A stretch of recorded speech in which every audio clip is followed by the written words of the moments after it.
Hi! On the Woodpecker today, I'm making 3 decorative plaques, just like this one for the cottage. But don't tell anyone, they're woody cams.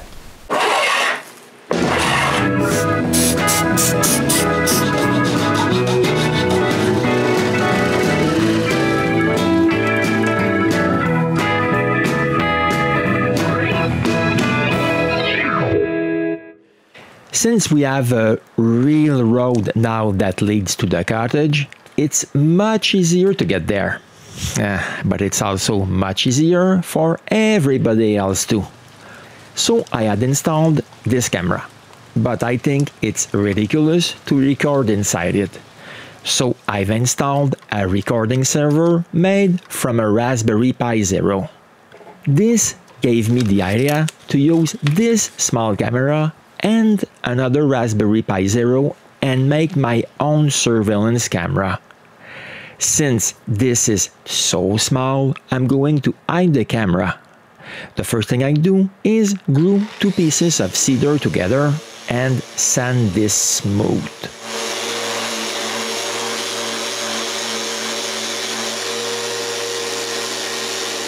When it's done, I wipe a coat of varnish on the top side. While the varnish dries, it's the ideal time to use a spire to make the carving pattern I'll use to carve on the cedar. The first thing to do is to create a working space to the size I need and to import an image of one of my Woodpecker logos. After moving it to the side, I can trace its vector shape. First part done. Next, I write the text I want and put it in place. If I were able to write even faster, this would take even less time. Then I move the text on its own layer. Okay, this is not necessary, but it helps in the process later on. Then I create the exterior oval shape. After this, I hide the bitmap. That way, it's easier to select the oval and the outline of the bird. Next, I copy them on their own layer, and with both vectors still selected, I weld them together. After hiding the outside contour and the text, I'm able to select all the rest and group them together. Now I'm finally ready to create my plaque. I begin with the Woodpecker. After selecting it, I make a shallow pocket with a 1/16 straight bit. Here's the result. Then, using a bigger bit, I can create the pocket for the text, and finally, it's time for the profile toolpath. For this, I use a 1/4 inch straight bit. Since this will be cut right through, I need to put some tabs. But the program doesn't put them exactly where I want them. I just need to move them. Here it is. I just need to export the 3 files to make this. The next morning, the varnish is dry. The first thing I do is stick some plastic film on top. My idea is that this will protect the wood when I'll spray the black paint later on. It didn't go as expected. But now I'm ready to carve my logo. First, with a 1/16 straight bit, I carve the Woodpecker. And it's here that I realize that small sections of plastic are flying off the piece of wood. With a 1/16 bit, this takes a long time. When I'm done, I switch for a bigger bit and carve all the letters. With a bigger bit and way less detail, this goes a lot faster. After removing all the dust, I spray the best I can inside all the pockets and wait for the paint to dry.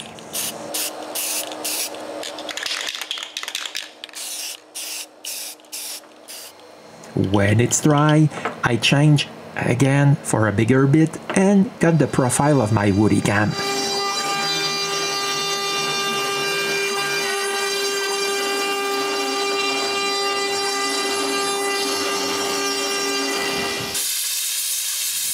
After removing the dust, I drill a hole inside the apostrophe.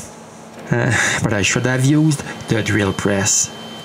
I don't notice it while I'm doing it, but it's obvious that the hole is not straight. This will give me trouble later on.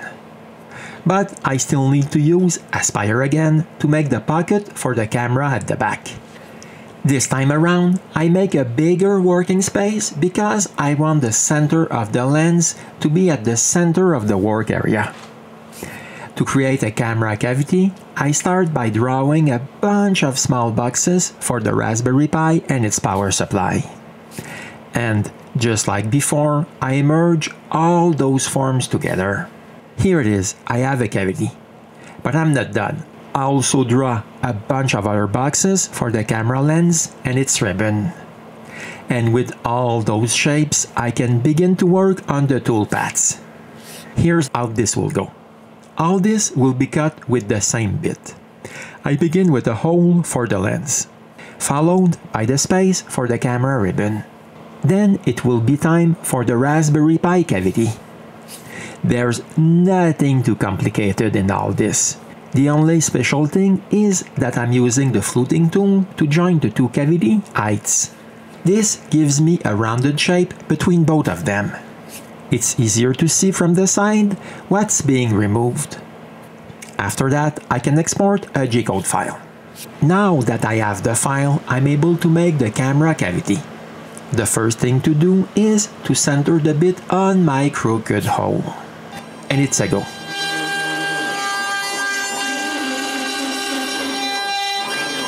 This pocket is pretty big and quite deep, so it takes a lot of passes and it's quite long. But when I'm finished, I realize that the deepest pocket, the one for the connector, has gone right through. Yes, this was directly over the D. I need to fix this. The first thing to do is to shape a piece of cedar.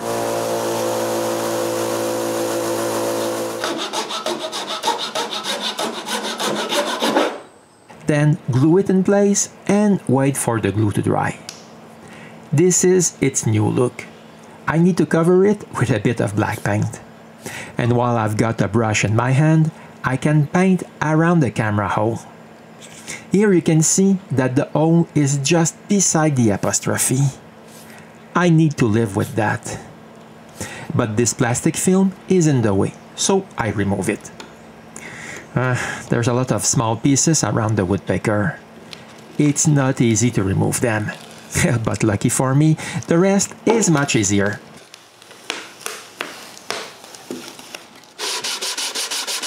But since some pieces of this film flew away when Woody was being carved, I now have to sand the excess paint. When I'm done, this needs to be cleaned. And it's only then that I see that I've missed some spots. I fix it right away.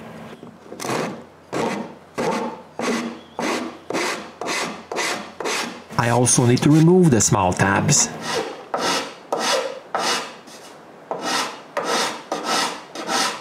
When I'm done, the woodworking part of this plaque is completed. I just need to brush a coat of varnish on the back and sides. I also brush another coat on the front. Now I just need to wait for the varnish to dry, so I can bring this to the cottage.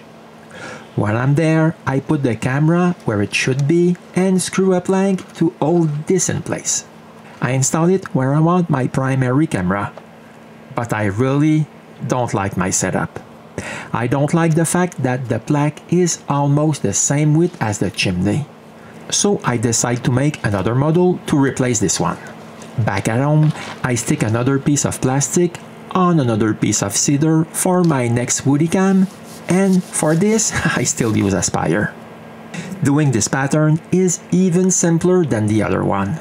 In fact, it's almost the same operations, except that this time it's taller than last time. When it's done, I just export two files. And again, when I have the G-code files, I'm ready to cut the Woodpecker. Yes, it's the last time that I stick some plastic on such small intricate cuts. When all the pockets are cut, I use a brush to paint inside the holes. Okay, it's not as fast as spraying, but it's easier to brush just where I need paint. When the paint is dry, I switch for a bigger bit and cut the oval profile.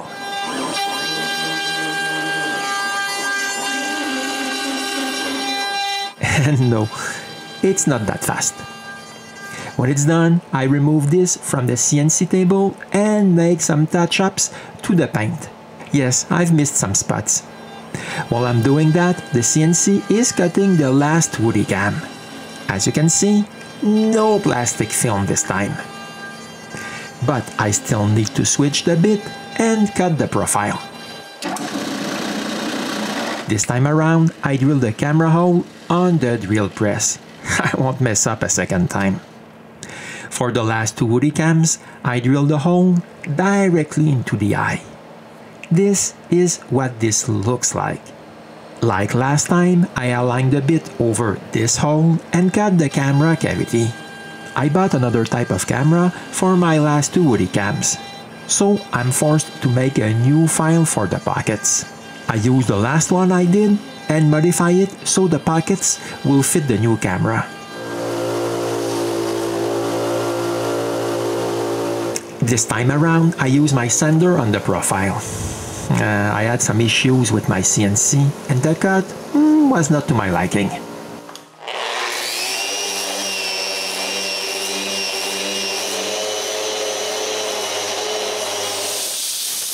Now it's time to remove the excess paint. Put some varnish on and wait for it to dry. Here's a Raspberry Pi with my other model of camera. Since this camera is way bigger than the other one, I have to use a block of wood to keep it from moving inside its cavity. Here's what it looks like with a camera installed. One thing I can say is that someone needs to be darn close to Woody to see the camera inside its eye. But I still need to take care of the support that will hold the camera beside the chimney. The first thing I need to do is to rip this piece of cedar in two. I go back to the CNC to cut the back for the camera, but as you can see, I'm missing a bit of wood at the top. I need to fix this by hand.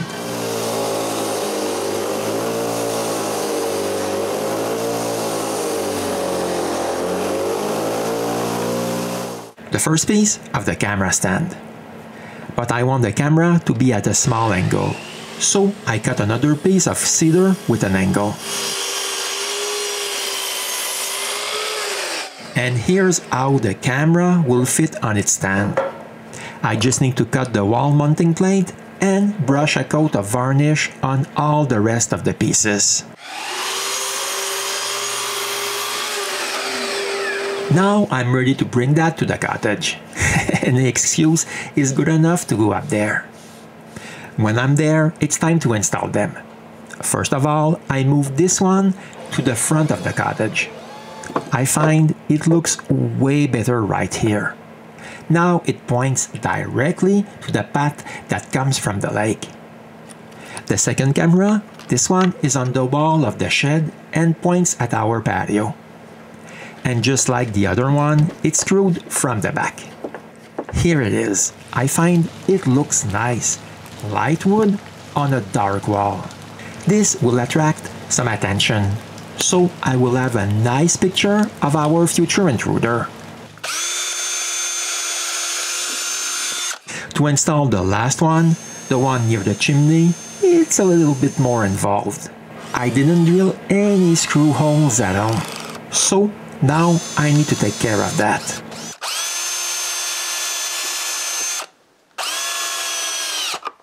When I'm done, I still need to put the camera inside and screw it to the wall.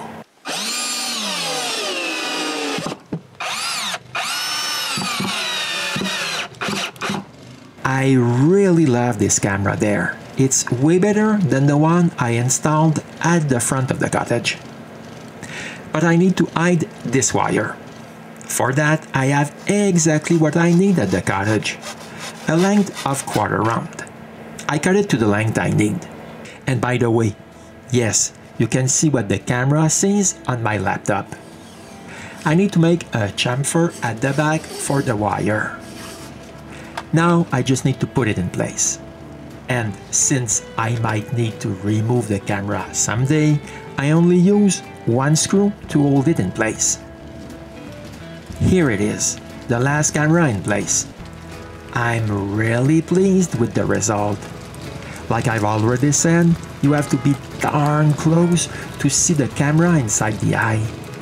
If someone comes near my cottage when I'm not there, well, it will be filmed and the first thing you'll see will be my super nice cedar logo. He will be stunned by its beauty, and it's at that moment that I will have a nice picture of him. And if he's not flabbergasted by this woody cam, well, I still have 2 more that will be recording. Yes, I know, this won't stop any vandals, but at least I'll be able to see who they are to find them.